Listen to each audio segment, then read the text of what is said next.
mendekatkan hidupnya kepada Allah.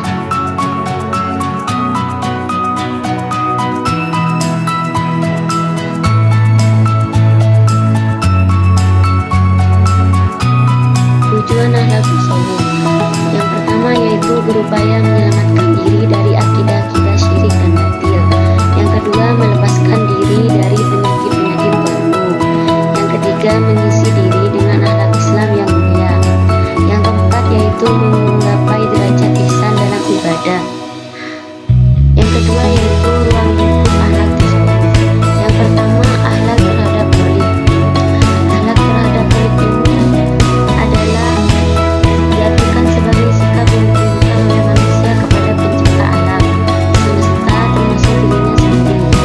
Sikap ini dapat didefinisikan dalam bentuk kepatuhan menjalankan segala perintah Allah dan menjalankan dan menjauhi larangannya. Yang kedua yaitu akhlak terhadap makhluk. Akhlak terhadap Allah sebagai pencipta tidak bisa dipisahkan dari akhlak manusia kepada makhluk lain, terutama kepada sama manusia. Dalam konteks hubungan sebagai sama muslim, maka Rasulullah mengumpamakan bahwa hubungan tersebut sebagai sebuah anggota tubuh yang saling terkait dan merasakan penderitaan jika salah satu organ tubuh tersebut mengalami sakit. Hubungan akhlak dengan ilmu lain. Yang pertama, hubungan akhlak tasawuf dengan ilmu kalam. Ilmu kalam ini tidak bisa mengantarkan manusia untuk mendekatkan diri kepada Tuhan. Akan tetapi para kehidupan sufilah yang dapat mengantarkan seseorang itu untuk mendekatkan diri kepada Tuhannya. Yang kedua, hubungan akhlak tasawuf dengan ilmu psikologi. Hubungan antara akhlak dengan psikologi ini mempunyai pertalian yang erat dan kuat. Objek penyelidikan psikologi ini adalah kekuatan perasaan, paham, mengenal, ingatan, kehendak, kebebasan, hayal, rasa kasih, kelezatan, dan rasa sakit. Adapun akhlak yang diperlukan apa yang dipersoalkan oleh ilmu jiwa tersebut. Untuk materi yang kedua yaitu prinsip pembentukan akhlak dalam Islam. Yang pertama, tauhid, yaitu salah satu prinsip utama dalam Islam adalah mengesahkan Allah dan meyakini bahwa hanya Allah yang memiliki otoritas tinggi dalam menentukan seluruh aspek kehidupan termasuk akhlak. Yang kedua, iman dan takwa. Iman yang kuat dan takwa merupakan faktor penting dalam pembentukan akhlak yang baik. Yang ketiga, mengikuti teladan Nabi Muhammad SAW yang merupakan contoh sempurna dalam akhlak yang harus diikuti oleh umat muslim. Yang keempat, adab dan etika. Pembentukan akhlak yang baik melibatkan penanaman adab dan etika dalam kehidupan sehari-hari. Hal ini karena adab dan etika adalah landasan perilaku yang mencerminkan nilai-nilai moral dan sosial yang dihormati dalam masyarakat. Yang kelima yaitu menghindari dosa dan maksiat. Pembentukan akhlak yang baik juga melibatkan penghindaran dari dosa dan maksiat yang dapat merusak akhlak seseorang. Ada beberapa dasar mengapa hal ini dianggap penting, yaitu kepatuhan terhadap norma agama. Yang keenam yaitu meningkatkan kualitas ibadah. Ibadah yang benar dan berkualitas juga berkontribusi dalam pembentukan akhlak yang baik. Meningkatkan kualitas ibadah adalah bagian integral dari pembentukan akhlak yang baik, karena ibadah memiliki peran penting dalam perkembangan karakter dan moral seseorang.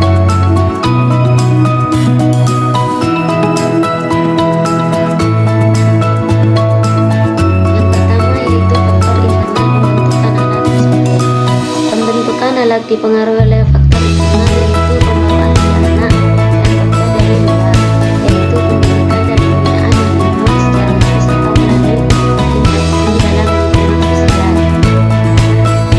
Adapun faktor internal yang membentuk akhlak manusia yaitu yang pertama genetik, yang kedua bawaan lahir, yang ketiga pengalaman hidup, yang keempat sifat individu. Untuk yang kedua yaitu faktor eksternal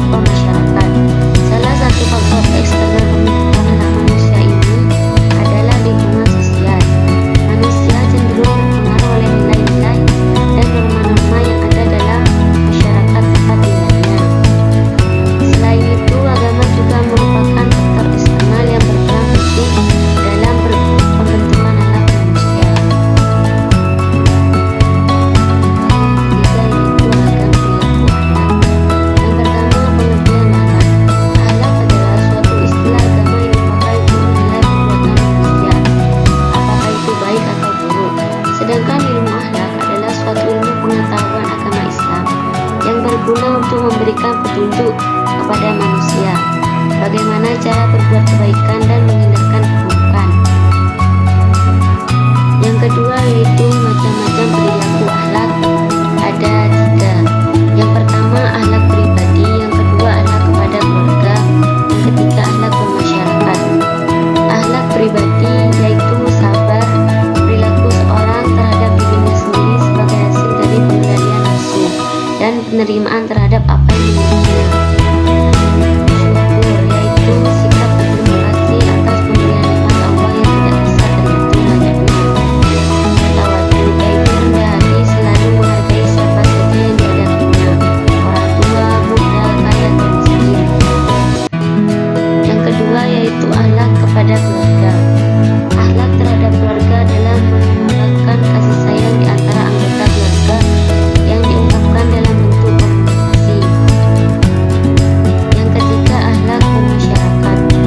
Akhlak kepada masyarakat adalah sifat yang tertanam dalam jiwa manusia yang dilakukan secara spontan tanpa pertimbangan terlebih dahulu dalam lingkungan atau kehidupan. Kehidupan di masyarakat pastilah akan mempunyai kegiatan silaturahmi. Orang yang berakhlak baik biasanya senang dengan bertamu atau bersilaturahmi karena ini dapat menguatkan hubungan sesama muslim. Beberapa hal kegiatan dalam masyarakat. Yang pertama yaitu bertamu dan menerima tamu. Yang kedua hubungan baik dengan tetangga. Yang ketiga ada pergaulan dengan lawan jenis. Yang keempat ukhuwah Islamiyah. Sekian dari saya, semoga ilmu yang saya berikan bermanfaat. Assalamualaikum warahmatullahi wabarakatuh.